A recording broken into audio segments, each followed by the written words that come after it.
Alright guys, Alliance War Season 29 or number 3. We're going in with Warlock, Kingpin, and Magneto on the main account. We got Hazard Shift. Kingpin's gonna run through this Red Hulk no problem. Tactics and defense tactics are back in the season, and we've got Untouchables again.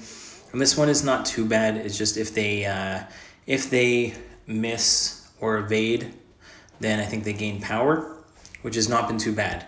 In a few wars from now, we have Highground, and that one I think is what we're going to see more often. It is a massive pain. But here again, against this Ebony Mob, I'm not too worried about this one. Get some nice intercepts with Kingpin. Got a nice light parry there. And we're already a few seconds into the fight, and he's already halfway down, so I'm not too concerned. I do go for another intercept there.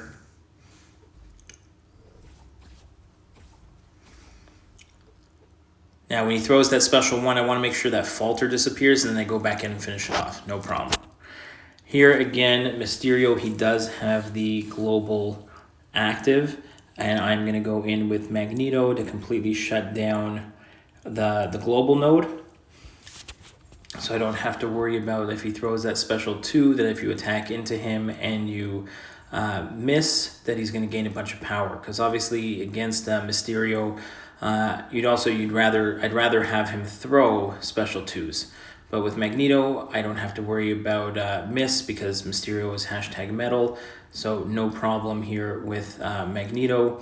When he throws that special 1, you have to back off and parry and wait for that timer to go down so you don't have your damage reflected back onto you. Now, because he's #metal, there's a good chance that just won't work at all, but I don't want to test it just in case it doesn't work. So again, we're going to bait out that special 2. We'll come in and I believe we drop our own special 2 here. Follow that up with a heavy and another special 2 from him. Again, I don't have to worry too much about it. Just when he throws that special 1, I'm going to back off for that purple timer to disappear. Now I can attack back in again. So Mysterio's not too bad, especially with Magneto. Completely shuts him down. I know that sometimes guys are not sure if Magneto is a good counter for certain spots, and if you can't consistently do your parry heavies. And no, he's just, even if he's got the right, if it's #metal, Magneto's the way to go. So even on stun immune and stuff, and I think here I did have an invulnerability boost just in case from the node he shot up to a special 3, but there we get clipped by heavy and it's fine. Now this is a weird Professor X. Untouchables, this one wasn't too bad. I had a really hard time with him on Highground, but I was using someone else. But we'll wait a few wars before we get to this one.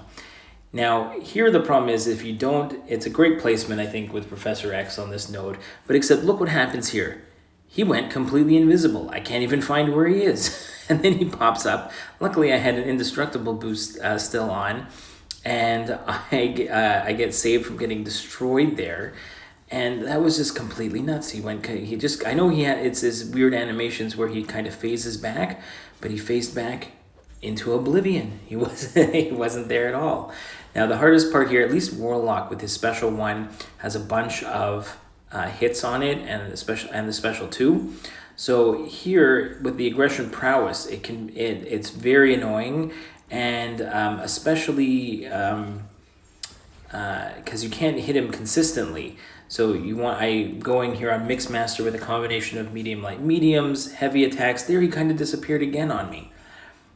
And again, you have to kind of throw your hits in to avoid the falter when his timer goes down to 0. So there's a lot to think about on this fight between Mixmaster, between Professor X's normal stuff, but at least the special 2s and special 1s have lots of multi-hits with Warlock, and that worked out in my favor really well. I think that, again, this one, when I was doing Highground for the first time in a couple wars, that's going to take some getting used to. But it definitely ate me up a little bit. Here was a little bit of a tricky fight. We've got Kitty Pryde on Ebb and Flow knockdown and heavy hitter. And normally against Kitty Pryde, you want to avoid parries and avoid critical hits, because that will stop the prowess. So here, I cannot, at this point, I got myself a little bit stuck because I cannot intercept because she got to 3 prowess, and I cannot, what's it called? I had to wait till she threw that special. So I probably shouldn't have thrown my special 1 again here. That's not a great idea. I am able to parry, no problem, but each parry, when I get to the 3rd parry here, I need to let her throw that. I should not have thrown the special 1. I should have let her throw the special. Because once she throws the special, the prowess will disappear, and then I can parry again. So that's really what you want to do. If I bring her down to below 1 bar of power, that was where I got stuck a little bit. But above 1 bar of power, let her throw the special 1, the prowess disappear. No crits, no, and then if you, again, you have to parry there, which is why she's got that placement. But if you can avoid parries and you can avoid crits, then Guillotine 29.99 is the way to go against Kitty Pryde. Now here I brought in Mole Man. I actually had to rank up this Mole Man specifically for this fight because I think my 565 was on defense, but it's fine. We had a 6-star, we had the resources. Now I know that I can attack in kind of like Ghost, like right away, but I'm so used to playing my own style that I play it safe with Mole Man, and I'm not going to pretend that I know how to do it exactly as I should while I'm doing Alliance War. So I get through the fight no problem. I know in the comments guys are going to be like, you can attack in when he has the Unstoppable and you block a hit. I'm just not used to it, and I'm not going to start doing it in Alliance War. So next we've got, again, Magneto against the Stealth Suit Spider-Man, Window of Opportunity stun. So I'm not too concerned here. I'm just going to seize #metal. I'm going to go ahead, let him throw that special 1 and see if the Window of Opportunity stun timer after this is going to actually disappear or not. So at this point I can parry heavy, no problem. Let's see if it comes back. It does not, so we can parry in heavy freely and finish it off really easily. Okay, next we've got a thing. We're going to go Mole Man again. This is Kinetic Transference, Feats of Indestructible. So when I get over 2 bars of power, he's going to temporarily go indestructible for a little bit. Here I figure Mole Man, he's got the bleeds. I'm not going to worry too much.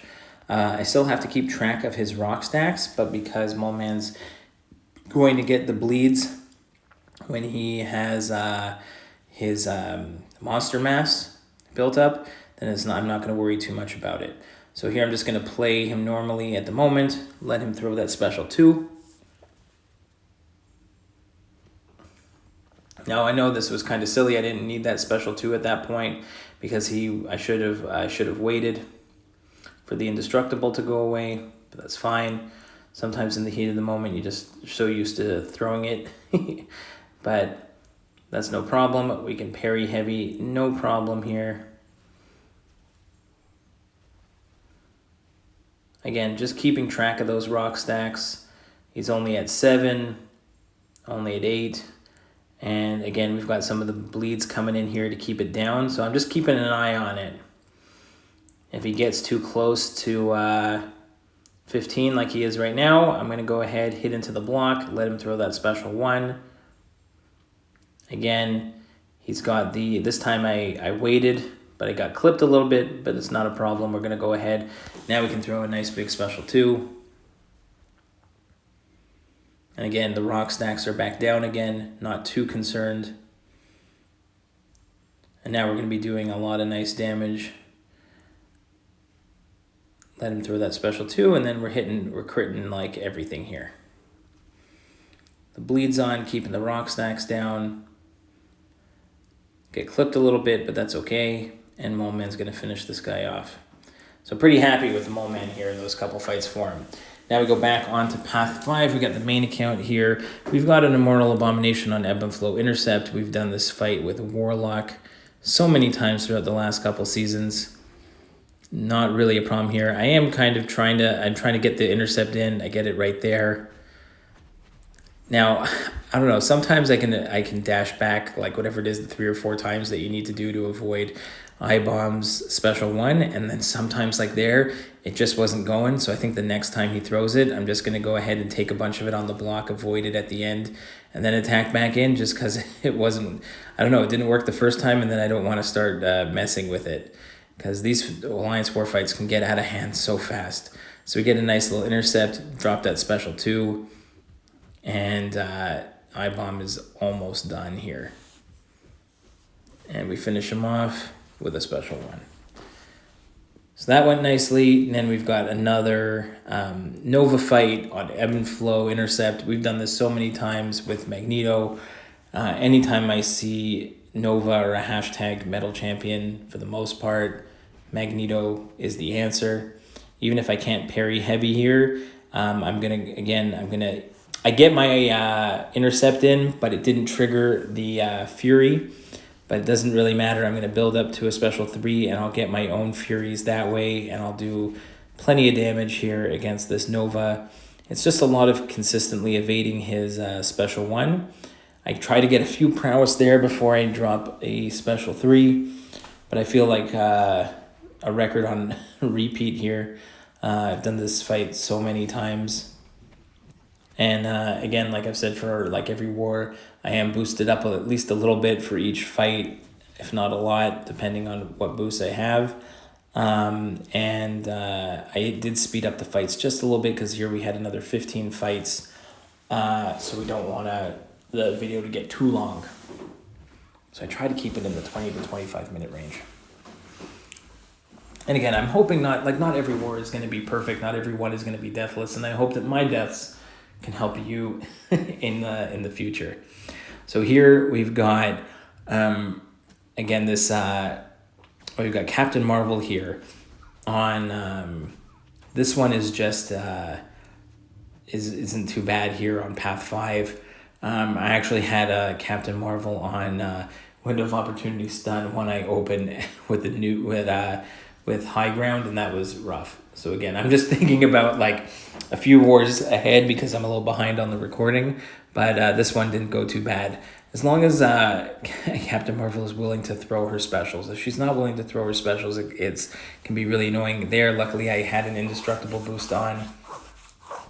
Here, I have to use them. They're giving them away like candy, so you got to use them or else they're going to expire. But it's fine. Kingpin's going to come in here. Again, I get clipped. But sometimes, I don't know, sometimes I haven't fought Captain Marvel in a while. But I had a few nice evades on her special 1 and then got clipped a couple times. Not the end of the world. But again, Mighty Charge here can be a little annoying. But again, we're almost done with this fight there. Finally throws another special, and she's done. All right, we've got a Immortal Hulk on the boss circle here with Recovery, Safeguard, and Vigorous Assault. So I can only do like 1% of my attack per hit, but I've got the bleeds ticking him down, so that's pretty much doing all the damage here. As long as I keep up the infections, then it's gonna mitigate his healing. And yeah, I'm not too concerned at all about this Immortal Hulk. I just have to be a little careful at the end when he goes to his indestructible and like unblockable phase. So it's not too bad. I'm not going to throw special 1s because I don't want to remove my infections. So I'm just going to stick with parry heavies and special 2s for the most part. Let the bleeds and degen do as much damage as possible. Again, throw another special 2 here. Doing a lot of nice work, Warlock.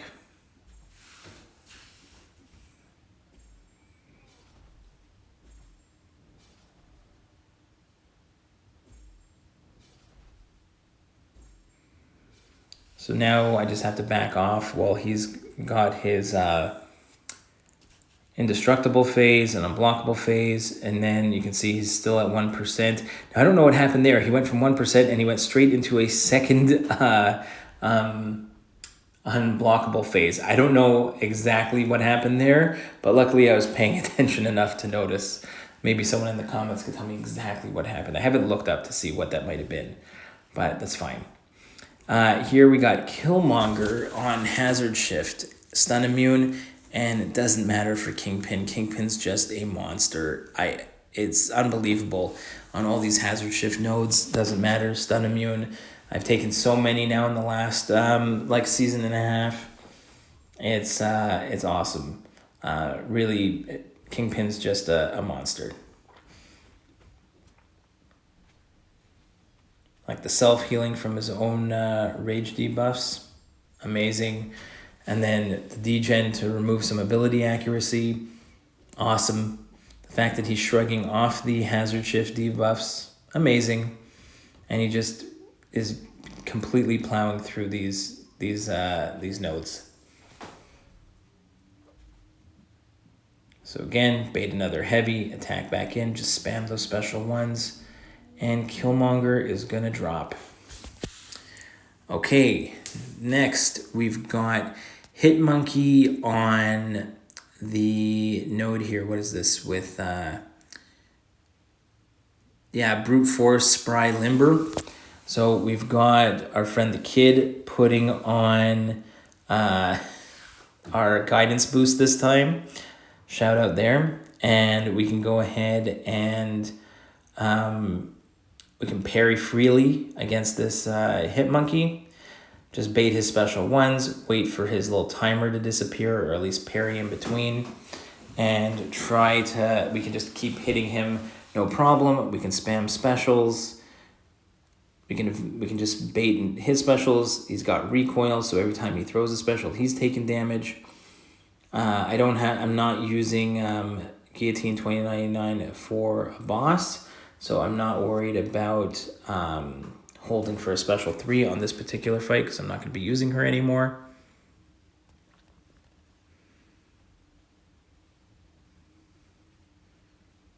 And she's doing a nice job here on HitMonkey. As long as I can keep him to special 1. I don't want to push him to special 2 at all.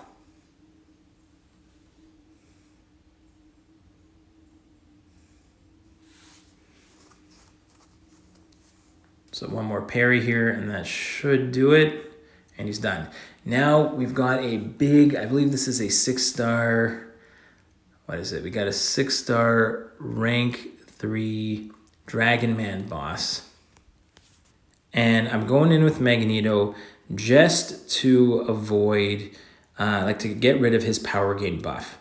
So that is the whole thing here. At the beginning of the fight, I just need him to throw a special. There he goes. Once he throws that special, now we're going to see if the magnetism, because he's #metal, let's see, is it going to come back? No, the power gain buff is gone for the rest of the fight. Now it is just a stun immune Dragon Man with a lot of health and a lot of resistances that are going to come out through this fight. And I also have to be a little careful here, because the problem with Dragon Man, there was a really nice heavy counter in the corner, is that you can't armor break him. And Magneto has the big armor break on the special 2. And I think he can also armor break sometimes on the special 3. So I have to be really careful here. Here, when I'm in the corner, I'm comfortable doing that heavy after the last hit of his special 1. So here we're going to get off our first special 3. Does a nice bunch of damage, but we put 4 armor breaks on him. Okay, the problem with the armor breaks is you can see I have a degen debuff on me now, like a passive degen buff. So now I'm just taking degen until those armor breaks disappear. So after I see that, I'm like, do I really want to throw, now I don't even want to throw specials. So now I'm like, okay, let's see how much damage I can do with the Furies from my own special 3. I don't want to throw a special 2 and take more degen. And special 1's not going to do that much. So I'm just going to try and out-damage him for as much as I can. But I can see I'm at 50, I got 2 minutes and 40 seconds left. And he's only at 50%. So I said, okay, let's throw another special 3. So we go ahead. We didn't really have much prowess there. but we don't apply the armor break this time. But we've got our Fury buff. So let's see if we can get a bunch of damage in. So we're hitting pretty nicely there. And again, we're going to get into the corner. That one I decided to attack back in. I probably should have gone for a heavy attack there. Let's see if I go for it here. No, we're just going to attack back in. And we're trying to get as much damage in as possible with the Furies up. And it's kind of a race against the clock. There's a nice heavy evade encounter in the corner again. Like, he's working so great on this fight. I'm not really getting hit here. My problem is I need to apply some damage. So I'm going to throw another special 3. I probably should have built up some prowess looking back at it, but it's kind of intense when you're doing the fight. And like, I know there's other ways to beat him, but I feel really comfortable when I'm fighting Dragon Man when I don't have to worry about the power gain buff. Sure, there are better options out there, but Magneto, I find, works really, really nicely. Again, we're going to bait the special one in the corner. Try and get as much damage in while at the end of our Furies, we get a little intercept in there. And I think we're going to finish him off with one more special 3. But you can see it's a little bit of a race against the clock. I'm a little nervous. It would really suck to die just from a timeout. So I'm like, I do not want a timeout on this fight at all. So here I'm going to go ahead. There I get to go ahead, throw it, try and charge another prowess there. We're going to throw it with at least 1 prowess. Maybe it was 2. But we're going to go ahead and boom, he's gone. I hope you enjoyed this war. We will see you in the next one.